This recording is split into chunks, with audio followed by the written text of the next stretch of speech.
This is the Samsung Galaxy A13, this year's budget smartphone from Samsung.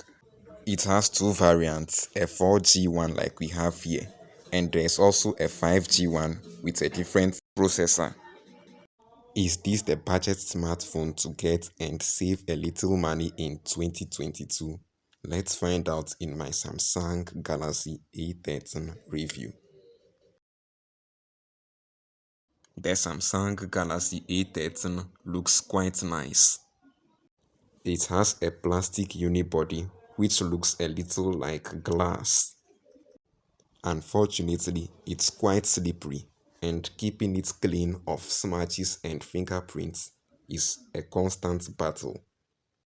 But you can always get a case for it for better grip. The Samsung Galaxy A13 comes with Android 12 with One UI 4.1 core on top. It's quite smooth and snappy. You are missing a couple of things that you get on more expensive Samsung phones, especially the edge panel for shortcuts.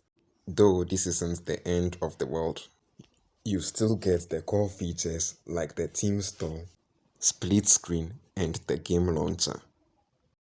The Samsung Galaxy A13 has a 6.6-inch PLS LCD with a 1080p resolution and a standard 60Hz refresh rate. The standard refresh rate provides a normal swiping and scrolling experience here. This phone doesn't have an ambient light sensor, so it tries to use the selfie camera to detect light for its auto brightness. This doesn't work well. It's very unresponsive most of the time, but the brightness of the screen itself is decent. As far as quality goes, the screen does an okay job. The 1080p resolution means it's sharper than the 720p screens of other budget phones. And the colors are okay but are unadjustable. The Samsung Galaxy A13 has a 50 megapixel main camera, a 5 megapixel ultra-wide camera, a 2 megapixel macro camera, and a depth sensor. And you get an 8 megapixel selfie camera at the front. Photos from the selfie camera are good. There's a lot of detail and the dynamic range is quite wide thanks to the help of Auto HDR. It doesn't seem to work in an indoor scene though. Selfie portraits are good.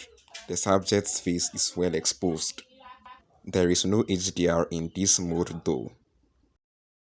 Let's move to the rear cameras. The main camera does a good job.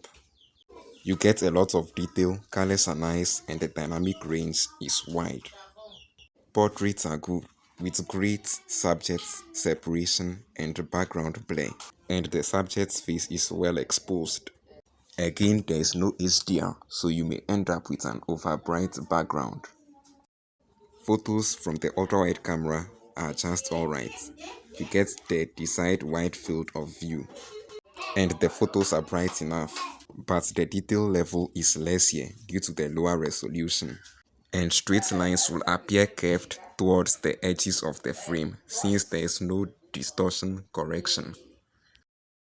Photos from the macro camera don't have enough detail, and since focus is fixed, it takes multiple tries to get a sharp result. The main camera does an okay job at night.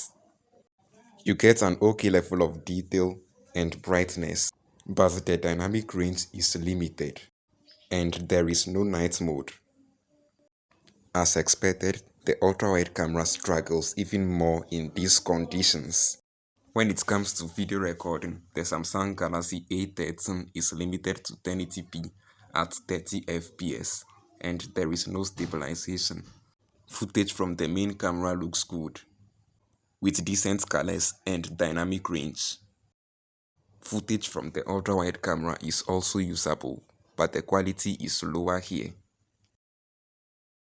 The Samsung Galaxy A13 uses the Exynos 850 paired with 3, 4 or 6 gigs of RAM, and the performance is decent, but there is occasional lag and starters when you are navigating the UI or performing everyday tasks. And light games run well here, but for more demanding ones, you would have to lower the graphics settings. You can unlock the screen with a side-mounted fingerprint reader built into the power button, and it's reliable. You get 32, 64, or 128 gigs of internal storage, and it's expandable via micro SD. The call quality on this phone is great, and this phone has a large 5000 milliamp hour battery which can take you through the entire day. So that is my Samsung Galaxy A13 review. Thanks for watching, and I'll see you